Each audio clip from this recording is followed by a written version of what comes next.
Pernah nggak sih kalian merasa ada orang yang kayaknya bisa ngatur-ngatur pikiran kalian tanpa kalian sadari? Nah, di buku Dark Psychology karya Richard Campbell, ada banyak teknik manipulasi dan pengaruh yang bisa bikin kalian paham caranya orang-orang licik ini kerja. Hari ini, kita bakal bahas garis besarnya, biar kalian bisa kenali dan lindungi diri kalian. Yuk, simak. Pertama, kita kenalan dulu sama Dark Triad. Ini adalah 3 sifat utama yang sering dipakai manipulator: narsisme, machiavellianisme, dan psikopati. Orang narsis suka banget jadi pusat perhatian dan nggak peduli sama perasaan orang lain. Machiavellianisme itu tentang strategi licik buat dapetin apa yang mereka mau, kayak main catur tapi pakai emosi orang. Terus, psikopati bikin mereka nggak punya empati sama sekali. Bayangin, mereka bisa nyanyi riang sambil nyakitin orang. Nah, kombinasi sifat ini bikin mereka jago banget manipulasi. Lalu ada teknik brainwashing, gitu ya. Campbell bilang brainwashing punya 10 langkah, tapi intinya adalah bikin korban kehilangan kendali atas pikiran mereka. Misalnya, manipulator bakal isolasi kalian dari teman atau keluarga, bikin kalian meragukan diri sendiri, sampai akhirnya kalian nurut sama mereka. Contoh sederhana, bos yang selalu bilang, kamu nggak bakal sukses tanpa aku. Lama-lama, kalian percaya dan nggak berani ninggalin kerjaan itu. Selanjutnya, persuasion atau bujuk rayu.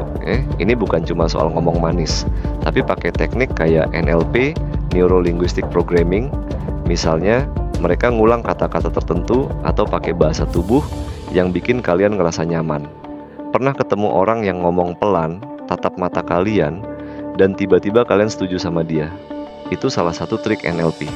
Campbell bilang, ini sering dipakai di negosiasi, bahkan sama orang-orang terdekat kayak pasangan atau teman. Terus, ada deception alias penipuan.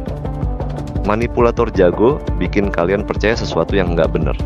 Salah satu caranya adalah altering, ceritain kebenaran setengah-setengah biar kalian salah tangkap.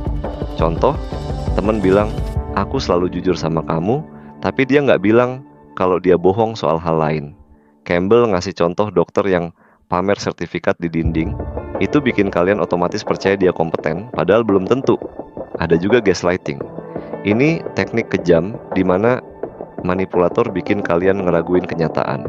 Misalnya, pasangan bilang, kamu kok selalu berlebihan, aku nggak pernah bilang gitu. Padahal, kalian yakin dia bilang sesuatu yang bikin sakit hati. Campbell bilang, gaslighting bikin korban ngerasa gila dan bergantung sama manipulator buat kebenaran. Lalu, love bombing. Ini teknik di mana seseorang ngebom kalian sama perhatian, pujian, atau hadiah biar kalian cepat jatuh hati. Tapi, begitu kalian udah terikat, mereka mulai ngontrol kalian. Contoh, pacar baru yang tiap hari ngasih bunga, tapi tiba-tiba marah besar kalau kalian nggak nurut. Campbell bilang, ini sering dipakai di hubungan romantis atau bahkan kultus. Terakhir, Campbell ngasih cara buat lindungi diri. Pertama, kenali tanda-tandanya. Kalau seseorang terlalu memaksa, bikin kalian ragu sama diri sendiri, atau tiba-tiba terlalu baik, waspada. Kedua, jaga batasan kalian. Jangan gampang bilang iya cuma karena ngerasa bersalah. Ketiga, belajar baca bahasa tubuh. Misalnya, orang yang bohong sering nggak bisa tatap mata atau gerak-gerak nggak tenang. Terakhir, percaya sama insting kalian. Kalau ada yang ngerasa nggak beres, biasanya memang nggak beres.